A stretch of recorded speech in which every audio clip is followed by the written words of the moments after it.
Well, good morning. Today is Friday, June 19th, and welcome to another edition of Daily Videos with Pastor Michelle. So let's start out with a little reflection. How do I find Creator? You become what you seek. I don't understand. You decide what Creator is. If you decide she is peace, love, humility, and non-judgment, you decide to work toward embodying those qualities in your walkabout world. The closer you get to that, the closer you are to finding Creator. That's what our ceremonies are for, to teach you that Creator is in you, that she always was and always will be. Something that most do not understand about my people: when we stand up in acts of resistance to things that threaten our spiritual, physical, emotional, and intellectual well-being, it's not because we hate what's in front of us. It's because we love what's behind us. We love our homes, our families, our communities, our nations, our ceremonies, our teachings, our cultural ways, our histories, and the land that those things spring from. And that we are like anyone, anywhere throughout the course of human history who has ever stood up to injustice. Stay brown. And so let's start with a little bit of prayer. Our Father, who art in heaven, hallowed be thy name. Thy kingdom come, thy will be done on earth as it is in heaven. Give us this day our daily bread, and forgive us our debts as we forgive our debtors.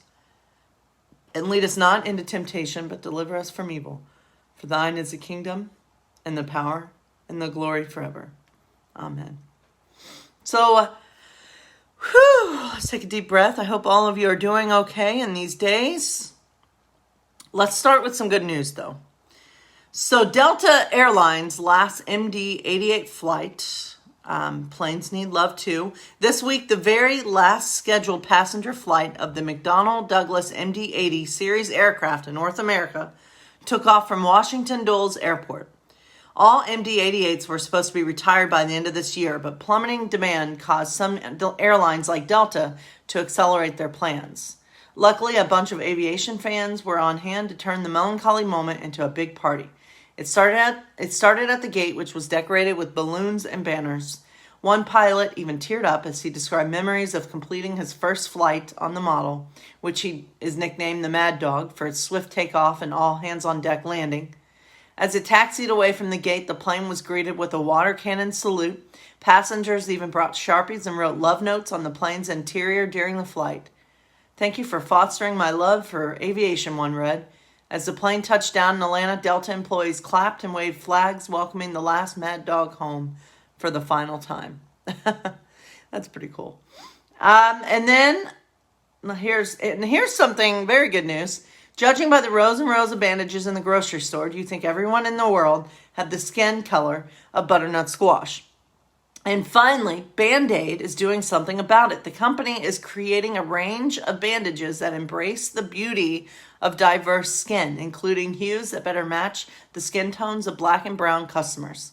Black-owned bandage companies like True Color and Browndages have already tapped into the multi-hued bandage market, but people on social media seemed appreciative that a big, widely available brand is following suit. Well, good for them. That's good job, Band-Aid. And that's it for the good news. So let's get into it, my friends, and hear about our woman of the day. And our woman of the day this morning is Eva Peron, champion of the poor and women's rights.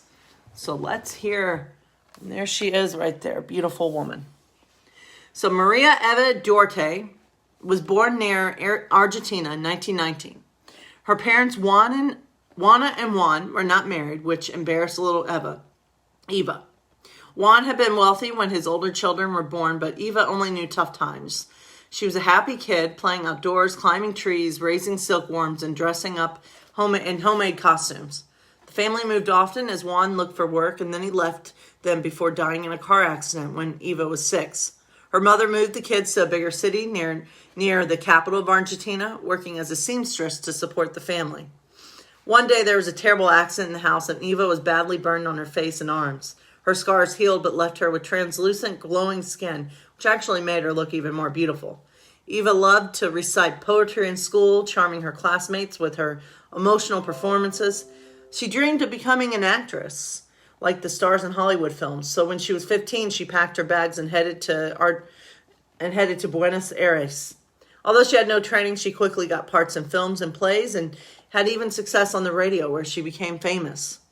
At a fundraising event to help earthquake victims, Eva met Juan Perón, a colonel in the military. He was much older than her, but they were soon married. Eva helped with her husband's campaign for president. Women did not normally take part in politics, but Eva led the way, founding the Female Peronist Party. When Perón won, Evita, as her many fans called her, all right, never knew that Evita, this was her real name, spent much of her time visiting the poor, people in the hospital, and children in orphanages. She then started the Eva Perón Foundation, where she worked very hard, giving money and medicine to the poor. Those she helped were deeply grateful. Evita helped build hospitals, schools, and homeless shelters, giving away shoes and clothes to the poorest workers in Argentina. She also traveled to Europe, giving money to the poor children. But some people criticized her for wearing expensive designer clothes and jewels while trying to help people who had nothing. Evita also believed passionately in women's rights, giving speeches to huge groups, writing articles, and speaking on the radio. She fought hard to help earn women the right to vote and run for political office. In 1947, her work paid off. Evita continued to work tirelessly for women and for the poor and was adored by those who she helped. One day, Evita fainted and doctors discovered that she had advanced cancer. She became the first Argentinian to receive chemo. The next year, she was nominated as a candidate for vice president, running alongside her husband, but she was too weak to run for office and had to give up. Her political dream would not come true. Evita died a year later at the age of 33. Millions of Argentinians went to her funeral to honor Evita, who was called the spiritual leader of the nation and considered by many to be a saint. Saint Evita had promised the poor that she cared for them and would not forget them, and they in turn did not forget her. Evita became the most powerful woman in all of Latin America. Ruthlessly ambitious, clever, and kind, Evita knew how to get what she wanted. She created dreams for people who had none, and they loved her for it. She was glamorous, charismatic, and charming, helping to bring Argentina into a more modern era. Passionate about making the world a better place for those who struggled. Evita is still beloved by many as a great champion of the poor and forgotten. And some of Evita's quotes: "My biggest fear in life is to be forgotten. When the rich think about the poor, they have poor ideas. And time is my greatest enemy." And there she is. And that is something I never really knew. So Monday, we'll start a whole new edition, whole new set of talking about women. And Monday, our woman of the day will be Marie Curie. And so that is someone that many know, a well-known woman scientist, I believe. So, my friends, I do hope you're doing okay out there in this world of a pandemic, in this world of social upheaval, right? With the where Black lives still don't seem to matter, but yet they do. And I do hope that all of us continue to increase love and decrease hate. That's what I'm always going to wish for. So let's dive right into a little bit of Hunger Games, and then we'll call it a day. My eyes follow the line of her finger up into the foliage above me. She has run into Rue while she's in this tree. At first, I have no idea what she's pointing to, but then about 15 feet up, I make out the vague shape in the dimming light. But of what? Some sort of animal? It looks about the size of a raccoon, but it hangs from the bottom of a branch, swaying ever so lightly. There's something else. Among the familiar evening sounds of the woods, my ears register a low hum. Then I know it's a wasp nest. Fear shoots through me, but I have enough sense to keep still. After all, I don't know what kind of wasp lives there. It could be the ordinary leave us alone and we'll leave you alone type. But these are the Hunger Games, and ordinary isn't the norm. More likely, they will be one of the capital's mutations, tracker-jackers.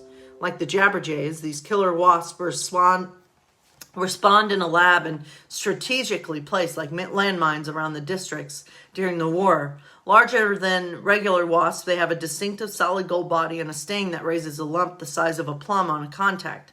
Most people can't tolerate more than a few stings. Some die at once. If you live, the hallucinations brought on by the venom have actually driven people to madness. And here's another thing. These wasps will hunt down anyone who disturbs their nests and attempts to kill them. That's where the tracker part of the name comes from. After the war, the capital destroyed all the nests surrounding their city, but the ones near the districts were left untouched. Another reminder of our weakness, I suppose. Just like the Hunger Games. Another reason to keep inside the fence of District 12. When Gail and I come across a tracker-jacker nest, we immediately head in the opposite direction. So is that what hangs above me? I look back to Rue for help, but she's melted into her tree. Given my circumstances, I guess it doesn't matter what type of wasp nest it is. I'm wounded and trapped. Darkness has given me a brief reprieve, but by the time the sun rises, the careers will have formulated a plan to kill me. There's no way they could do otherwise after I've made them look so stupid. That nest may be the sole option I have left. If I can drop it down on them, I may be able to escape, but I'll risk my life in the process. Of course, I'll never be able to get in close enough to the actual nest to cut it free. I'll have to saw off the branch at the trunk and send the whole thing down. The serrated portion of my knife should be able to manage that, but can my hands? Will the vibration from the sawing raise the swarm? And what if the careers figure out what I'm doing and move their camp? That would defeat the whole purpose. I realize that the best chance I'll have to do the sawing without drawing notice will be during the anthem. That could begin any time. I drag myself out of my bag, make sure my knife is secured in my belt, and begin to make my way up the tree. This in itself is dangerous since the branches are becoming precariously thin even for me, but I persevere. When I reach the limb that supports the nest, the humming becomes more distinctive, but it's still oddly subdued if these are tracker jackers. It's the smoke, I think. It's sedated them.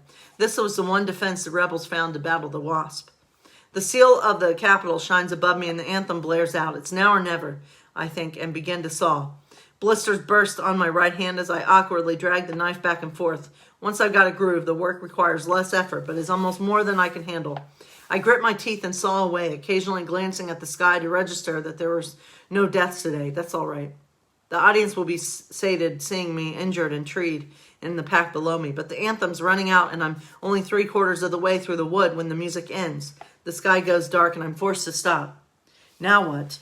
I could probably finish off the job by sense of feel, but that may not be the smartest plan. If the wasps are too groggy, if the nest catches on its way down, if I try to escape, this could be all a deadly waste of time. Better, I think, to sneak up here at dawn and send the nest into my enemies. In the faint light of the career's torches, I inch back down to my fork to find the best surprise I've ever had. Sitting on my sleeping bag is a small plastic pot attached to a silver parachute. My first gift from a sponsor. Hey Mitch must have had it sent during the anthem. The pot easily fits in the palm of my hand. What can it be? Not food, surely. I unscrew the lid, and I know by the scent that it's medicine. Cautiously, I probe the surface of the ointment. The throbbing in my fingertip vanishes. So, will Katniss be able to escape? We will find out. So, God bless you all. I do hope you all had a good week. My week was pretty good.